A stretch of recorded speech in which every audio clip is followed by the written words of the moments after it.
kuliah pengantar manajemen logistik. Ya. Kalau tadi kan kita udah belajar tuh, materi pokoknya kan pengolahan persediaan. Kita udah pelajari jenis persediaan itu apa aja ya, mulai dari bahan baku, ada jenis work in process, ada barang consumable, ada barang finishing good gitu ya. Nah, nantinya tujuannya dari adanya submateri itu adalah teman-teman bisa memahami dan membuat pengelompokan atau klasifikasi dari jenis-jenis persediaan yang ada. Kemudian kita tadi juga udah belajar biaya persediaan, manajemen persediaan, keputusan dasar persediaan sampai pada pengendalian persediaan. Kemudian tugasnya apa ya? UTS-nya apa, Mbak? UTS-nya nantinya ya adalah kalian ini membuat sebuah presentasi ya, yang identifikasi masalahnya adalah tentang pengelolaan persediaan. Konteksnya, kalian mengetahui dan memahami kegiatan pengelolaan persediaan di dunia kerja yang ruang lingkupnya di sekitar lingkungan teman-teman tinggal, tempat tinggal teman-teman. Struktur presentasinya ini formatnya dikumpulkan dalam format PPT menggunakan bahasa dan gambar yang sesuai. Jadi nantinya kalau presentasi itu ada gambar yang didokumentasikan ya, foto barangnya atau foto tempat atau lokasi kalian studi kasusnya. Untuk bentuk, ukuran ataupun font tulisan ini bebas ya, yang penting bisa dibaca oleh teman-teman yang lain. Kemudian bentuk tugasnya ini bersifat mandiri teman-teman ya. Tujuannya adalah kalian melaksanakan kegiatan pengelolaan persediaan, mampu menganalisis ya dan mengendalikan persediaan. Intinya adalah teman-teman nanti UTS-nya membuat sebuah presentasi dalam bentuk PowerPoint tentang pengelolaan persediaan di dunia kerja. Nah, nantinya di slide presentasi kalian, teman-teman, dicantumkan referensi. Kalian buat laporan observasi itu tuh dari referensi buku yang mana, atau referensi jurnal yang mana gitu ya. Kalau bisa, jangan menggunakan referensi yang dari artikel, atau dari internet asal comot aja, entah tulisan siapa gitu ya. Nah, kita belajar untuk mengambil referensi dari jurnal, baik nasional ataupun internasional yang bisa divalidasi ya, bisa diverifikasi tingkat kebenarannya ya, nggak asal-asalan. Kemudian prosedur pelaksanaannya ini cukup mudah teman-teman, karena nantinya kalian observasi di lingkungan kerja sekitar tempat tinggal kalian, makanya ini sifatnya mati dan ketahui pengolahan persediaan pada kegiatan logistik di dunia kerja atau bisnis di sekitar tempat tinggal teman-teman yang dekat-dekat aja. Misalkan di desa teman-teman itu ada produksi rumahan, ya, produksi tempe kemul, produksi keripik singkong, ataupun apapun itu udah masuk tempat kalian nanti bisa mengerjakan UTS ini. Nggak harus jauh-jauh ke perusahaan-perusahaan yang besar, gitu ya. Kemudian, silahkan sajikan presentasi kalian ini dengan menyertakan gambar atau foto aktivitas ataupun kegiatan yang dilakukan. Jadi kalian benar-benar nanti terjun ke dunia bisnis itu. Kalian nanti foto dengan ibunya yang mengelola keripik singkong, atau bapak-bapaknya yang produksi tempe kemul gitu ya. Itu bisa langsung kalian ambil fotonya gitu. Jadi jelas, ataupun bisa dipertanggungjawabkan presentasi kalian itu karena ada bukti dokumentasi.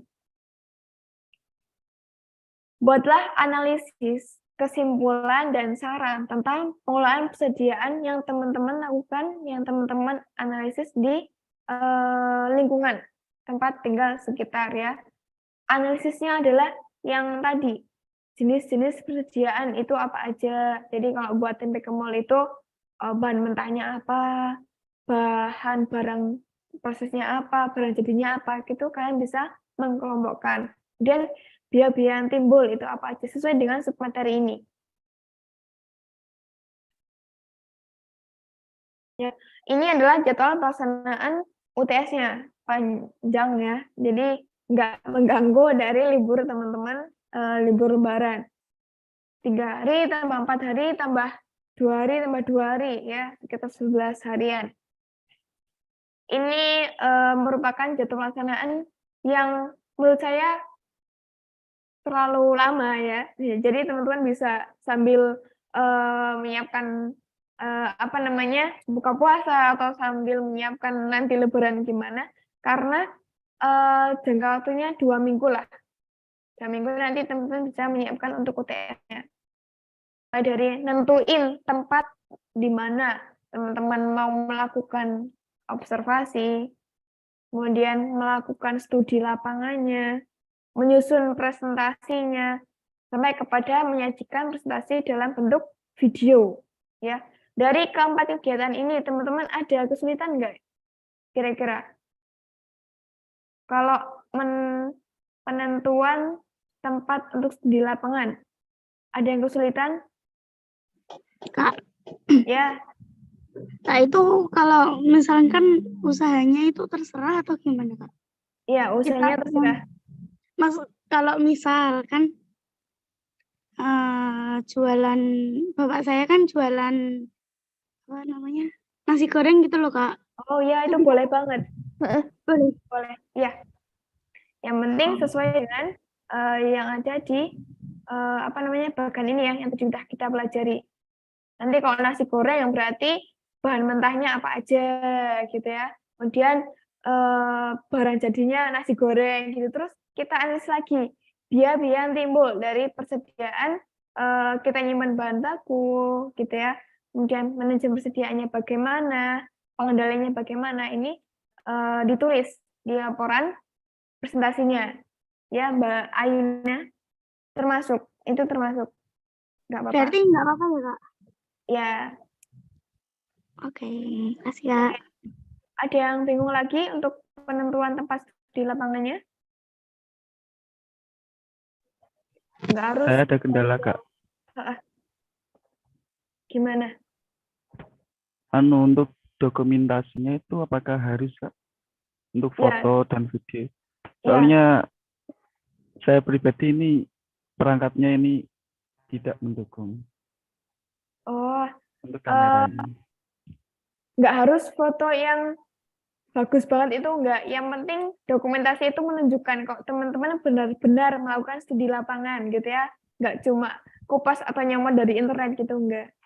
Atau mungkin nanti bisa apa namanya, minjem HP atau perangkat dari teman-teman yang lain gitu.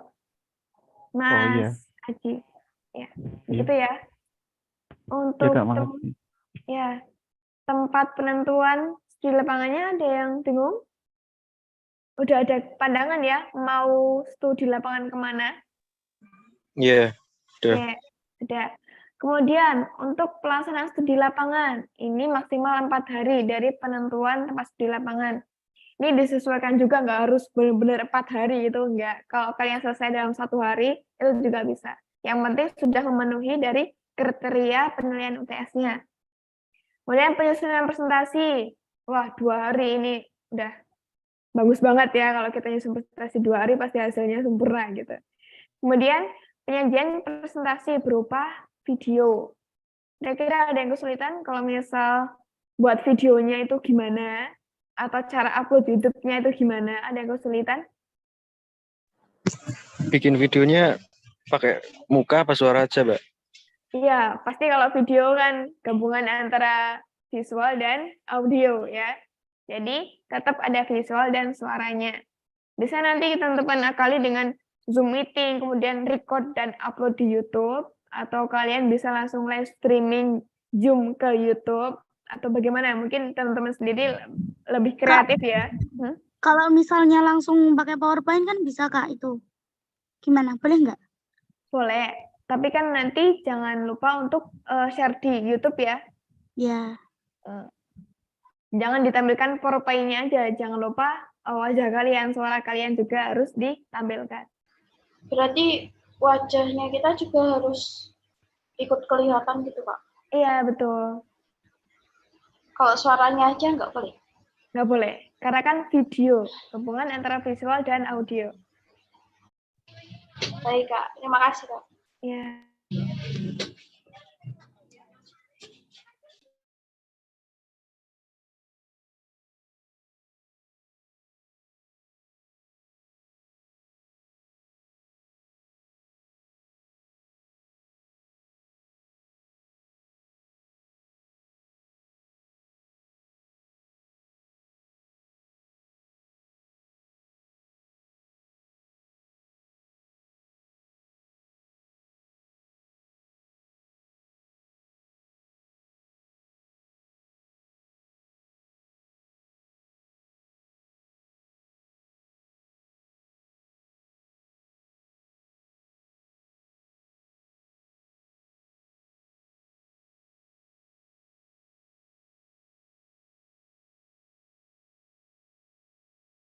Adalah kalian bisa mengetahui nantinya di studi lapangan ini kalian bisa mengklasifikasikan jenis persediaan, biaya-biaya yang timbul dari menyimpan persediaan, biaya yang timbul dari pemesanan persediaan, manajemennya bagaimana, pengendaliannya bagaimana gitu ya.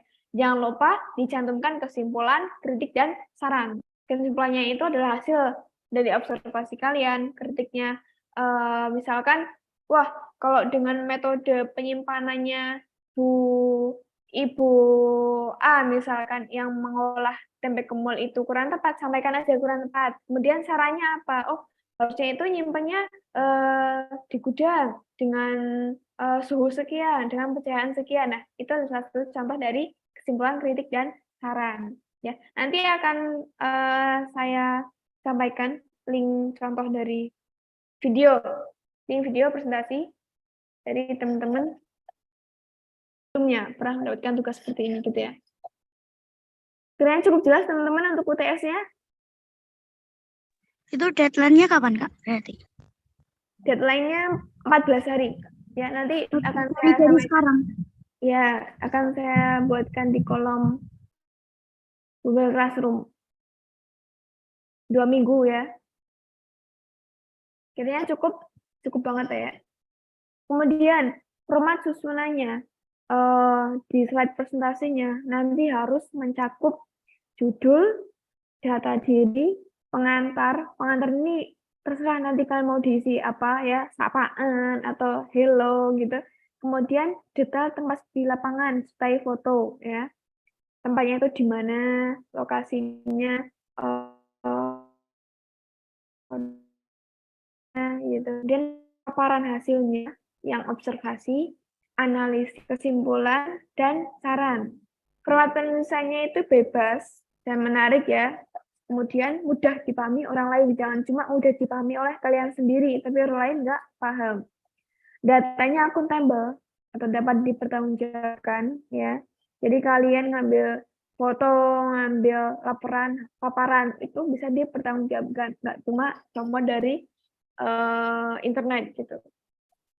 Dan datanya ini jelas, bisa dipertanggungjawabkan. Ketika ditanya ini kalian bisa menjawab, nggak cuma ngambil tok gitu ya.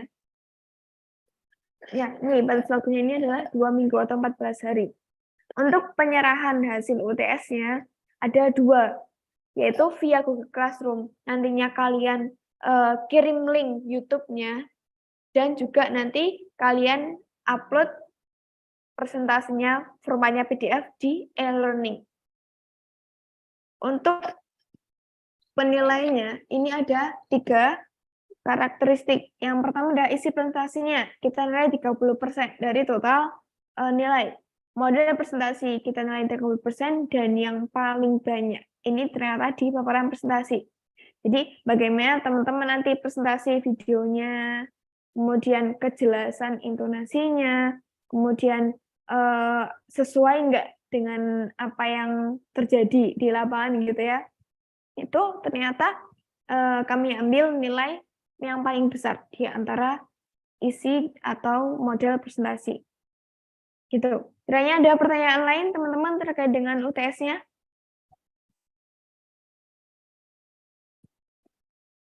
Rumahnya akan saya sampaikan juga di Google Classroom, bisa dibaca. Akan saya kirimkan di sana. Jadi teman-teman nanti nentuin tepatnya dulu, kemudian kapan memperkirakan waktu untuk pelaksanaan observasinya, kalian juga harus menyusun presentasinya, isinya sesuai dengan apa yang telah kita pelajari tadi ya, sesuai dengan sub materi. Kemudian presentasinya juga harus jelas gitu. Ada yang mau ditanyakan teman-teman? Oke, jika tidak ada pertanyaan, saya akhiri pertemuan kuliahan di siang hari ini. Ya, mohon maaf apabila ada salah-salah kata. Sebelum saya akhiri, nanti jangan lupa untuk absensi di e-learning ya, teman-teman ya. Maaf Mbak, Ya, sebelum Mbak. tutup. Iya, Ini nanti dikirim ke Classroom kan? iya betul. Oh ya, oke. Makasih. Baik, sama-sama. Ya, teman-teman, untuk dokumentasi silahkan teman-teman tampilkan wajah ya, tampilkan visual kalian untuk saya capture sebagai dokumentasi untuk perkuliahan hari ini. Oke, Mbak Sita Nifa udah, Mas Diva udah, Mas Bayu, Mbak Aina, Bentar, Kak, Mas bentar. Aji Jauhari, Mas Rosi, Mbak Homsatun, Mbak Putri. Yuk. Oke, tinggal nunggu Mbak Homsatun nih sama Mas Aji Jauhari. Nggak bisa Kak kalau Oh, nggak bisa. Oke, nggak apa-apa. Yuk, Mas Rosi. Mas Rosi mana ini, Mas Rosi? Oke, yang nggak muncul kita tinggal aja ya. 1, 2. Oke, sip. Terima kasih teman-teman atas partisipasinya di perkuliahan siang